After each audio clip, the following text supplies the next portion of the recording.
It is now my great privilege to introduce a man who I believe has proven to possess the vision, the energy, and the passion to continue to move our great city forward. Ladies and gentlemen, please join me in welcoming the mayor of the city of Tuscaloosa, the Honorable Walter Maddox.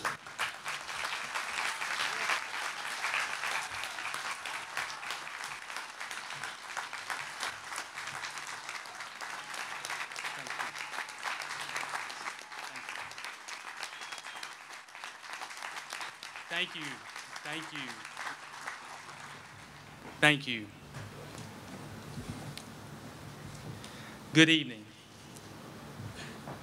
As we gather here tonight, we do so as one people who have been called by circumstance, been burdened by tragedy, yet we're inspired by a confident hope. In a few moments, we will light our candles to show ourselves we are and forever will be a shining city on a hill. In recent weeks, it has been the shining lights of Tuscaloosa that has captured the world's attention as we have met the fury of Mother Nature with the best of humanity. Our best is grounded in a confident hope that has given us strength to face adversity, the compassion to reach out to fellow citizens, and the faith to believe that tomorrow will be better than today.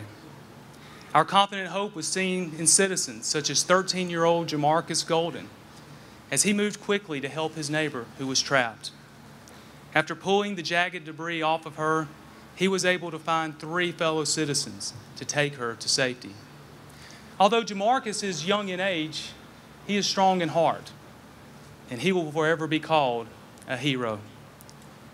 Our confident hope was seen at the Leland First Aid Station, where citizens, churches, businesses, students, and city employees put their life on hold to provide food, water, and shelter to a community that was reeling from destruction.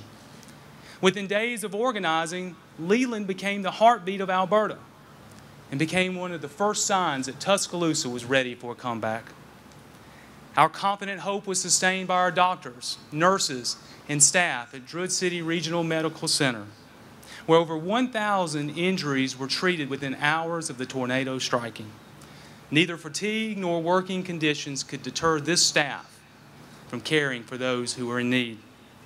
Against all odds, DCH refused to let this city fade into the night.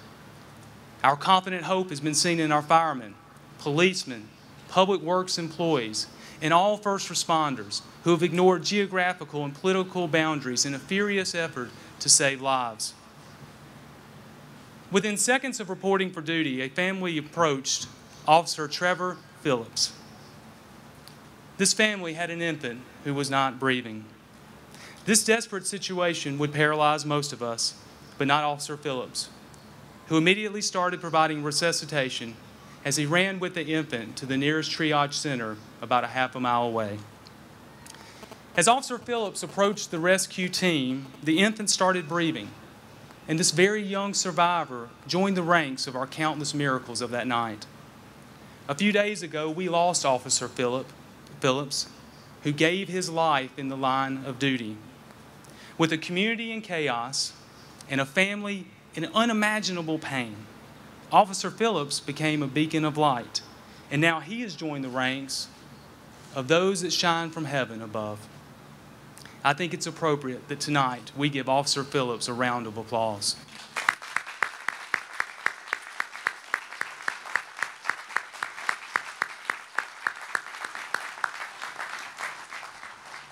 Throughout Tuscaloosa County, our confident hope was displayed on street corners and in every neighborhood as thousands of citizens began aiding for the injured, searching for the missing, clearing debris, and volunteering from dawn to dusk. With one voice and one heart, Tuscaloosa refused to be defined by April 27th. Rather, we decided that resiliency, generosity, and poise is going to be our profile and courage, and a lamp to so many who had lost so much.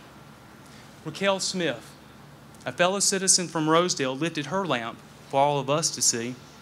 When Raquel realized that the storm was upon her, she and her 15-month-old daughter, Christian, took cover with her best friend, Sheena. When the tornado passed, Raquel's life was changed forever because amidst the rubble, she stood as the only survivor. For most of us, experiencing what Raquel experienced, the story would just simply end there. However, Raquel is writing a different story, a story of resiliency. In the days and weeks that followed April 27th, Raquel began volunteering in the Rosedale community, reigniting hope to the hopeless, and inspiring all of us to remember Christian, Sheena, and to all those that are now with God. Our lives are changed forever by what we've experienced. Our emotions are still raw as we search for meaning and understanding. But this is clear. If we are truly to honor the memories of those who we have lost, we are called upon to look at April 27th as a beginning and not an ending. How we fight back, how we refuse to quit, how we rebuild will ensure that we never forget our victims, our survivors, our heroes. In every new home that is constructed and business that is reopened, we will remember.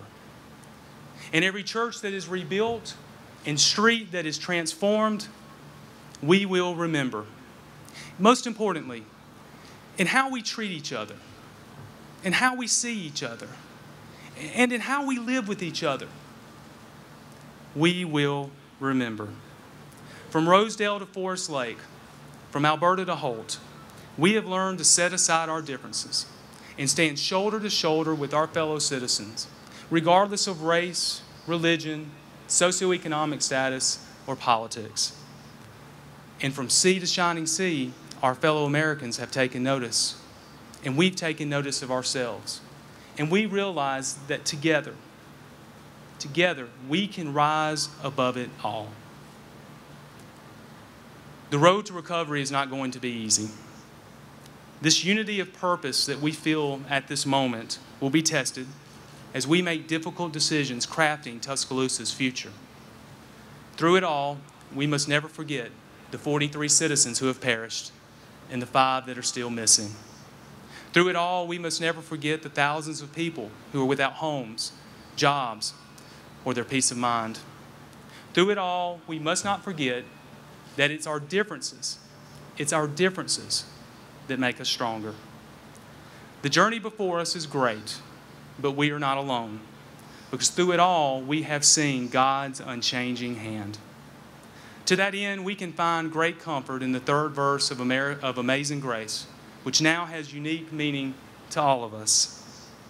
Through many dangers, toils, and snares, we have already come.